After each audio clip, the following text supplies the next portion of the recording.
Nowadays, dating apps are king. Definitely not that one. According to the stats, over 50% of couples in 2025 now meet through online dating. Before I was even born, that number was practically zero, which means people actually had to meet in person. And like, bruh, it feels like no one my age even wants to think about dating, let alone be in a real relationship. While there used to be stigma around relationships that start online, these days it's not just normalized, it's practically encouraged. I'm only going to talk about the apps I'm familiar with, which is like 3. So let's start with Hinge. The app lives by the phrase, designed to be deleted. But the only thing you'll be deleting is your matches after getting ghosted for the 3rd time in the same week. Hinge is a well-made app with a clean UI, and it does a great job of focusing users to actually put an effort into their profiles.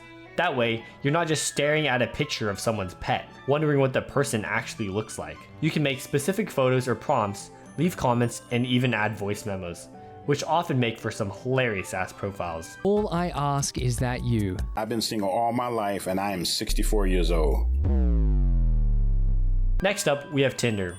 This is the app where people say, I just want to have some fun, until they accidentally fall into a full-fledged relationship. Please get the hell away from me now.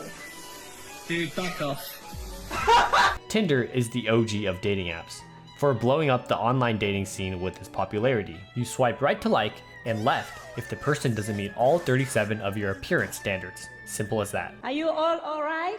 Yes. No, you are all left.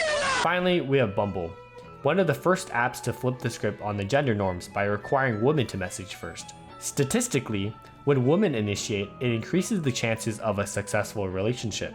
Bumble is built around that notion. However, the norm exists for a reason, since many women still prefer guys to make the first move. So more often than not, you'll get a hey, followed by radio silence. First, you got the vanilla profiles.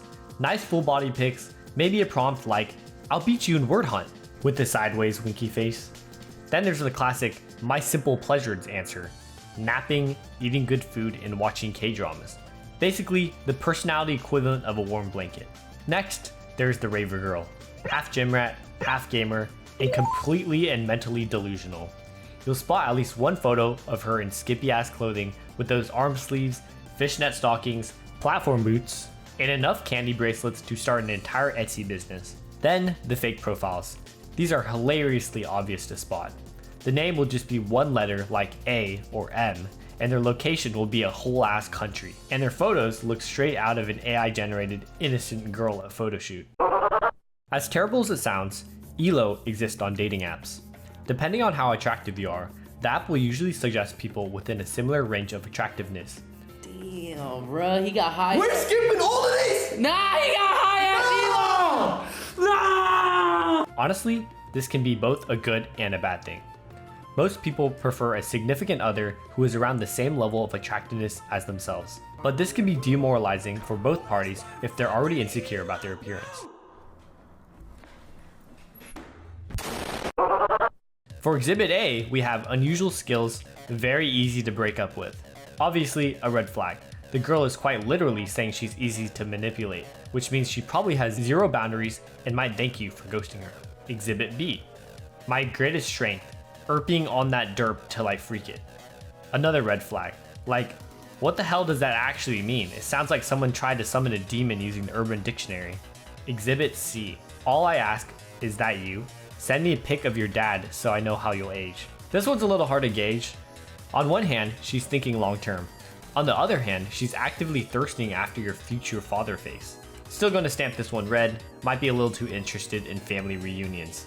Exhibit C, typical Sunday. Get up late, walk my dog, go get brunch, then hang out with some friends. Yeah, also red flag. I mean, this person owns a dog, and as a cat, that is very offensive to my well-being. So definitely stay away from this one.